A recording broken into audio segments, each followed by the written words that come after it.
الحمد للہ رب العالمین والصلاة والسلام علی سید المرسلین اما بعد فاعوذ باللہ من الشیطان الرجیم بسم اللہ الرحمن الرحیم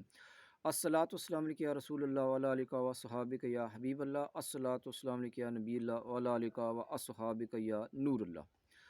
صلو علی الحبیب صلی اللہ تعالی وسلم۔ ناظرین کرام، مارنا اج مفکر اسلام حضرت علامہ مولانا عبد الرحمن نقشبندی دامت برکات عالیہ ہمارا چینل میں تشریف فرمائے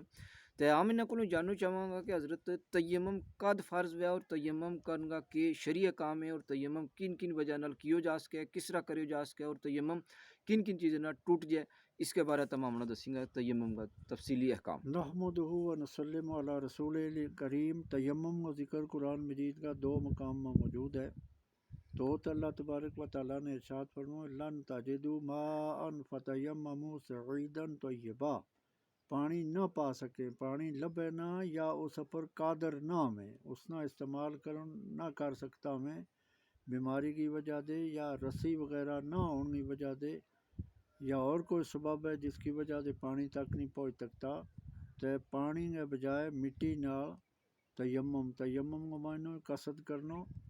دو ضرب، ایک ضرب نال منہ پر پھیرنو اور دوسری نال دویا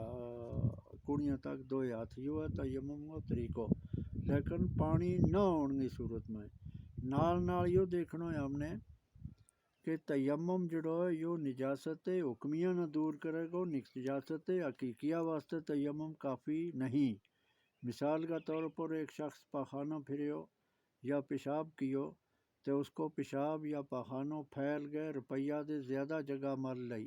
تو آپ تیمم کریا نال نماز نہیں ہون لگی، پہلا وہ پانی نال دھونا پے گا جڑی نجاست حقیقیہ ہے۔ تو نجاست حقیقیہ نہ تیمم جڑو ہے وہ دور نہیں کر سکتے، نجاست حکمیہ واسطے تیمم ہے۔ تیمم ہر اس چیز نال ٹوٹ جائے گا جس چیز نال وضو ٹوٹے، ہاں پانی پر قادر ہونے میں تیمم نہ توڑ چھڑے گا، اور دوسری نماز کا وقت کو داخل ہونے میں تیمم واسطے ناقص ہے۔ جی تو یا جیڑی بات آپ نے دسی کہ نجاست حکمی ہے نا، یا کتنی مقدار میں ہونی ضروری ہے ساری؟ نجاست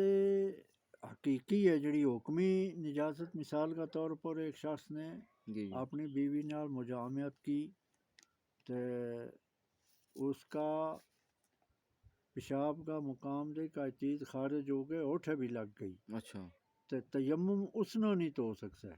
جڑی نجاست حقیقی ہے، مثال کا طور پر پیشاب ہے، پاخانوں ہے، مزی ہے، منی ہے، خون ہے، کچھ ہے، وہ ہر صورت اگر روپیہ برابر وجود پر پھیلے ہوئے تو اس کا دھون دے بغیر نماز نہیں ہون لگی، اور اس واسطے تیمم کافی نہیں ہون لگا، وہ پانی نال دھونا ہے۔ اور باقی نجاست حکمیہ جڑی نجاست ہمنا صحیح نہیں ہوتی، لیکن شریعت نے حکم دے چھڑیو کہ تیرا ہوا خارج ہو گئی، صحیح تو نہیں ہوئی کت لگی، لیکن شریعت نے حکم دیتا فاغسلوا وجوہکم، منہ تو تیرا منہ گندا ہو گیا، تو یا گندگی جڑی ہے یا تیمم نال چلے جائے گی، اور نجاست حقیقی نہیں جاؤن لگی۔ نجاست حقیقی واسطے پانی لازمی اور ضروری ہے، اور دونوں ہی پے گا۔ سبحان اللہ۔ ناظرین جہاں حضرت نے دسیا کہ نجاست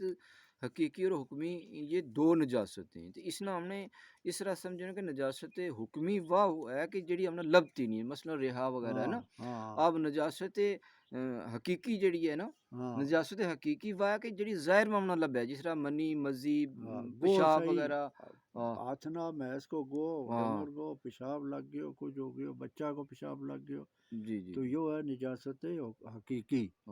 اس میں جڑے تیمم میں وہ کام نہیں آن لگا، نجاست حقیقی کی تلافی واسطے تیمم نہیں ہون لگا، اس نہ پانی نال دھونا ہی پے گا۔ تو یہ وضاحت نال جنے ہم نے سمجھنے کی لوڑ ہے، تاں اس پر ہم نے دوبارہ اس چیز نے دہرانے کی کوشش کری ہے کہ نجاست حقیقی جڑی ہے اس واسطے تیمم کو حکم لاگو نہیں ہون لگا، اور وہ تیمم نال دور نہیں ہون لگی۔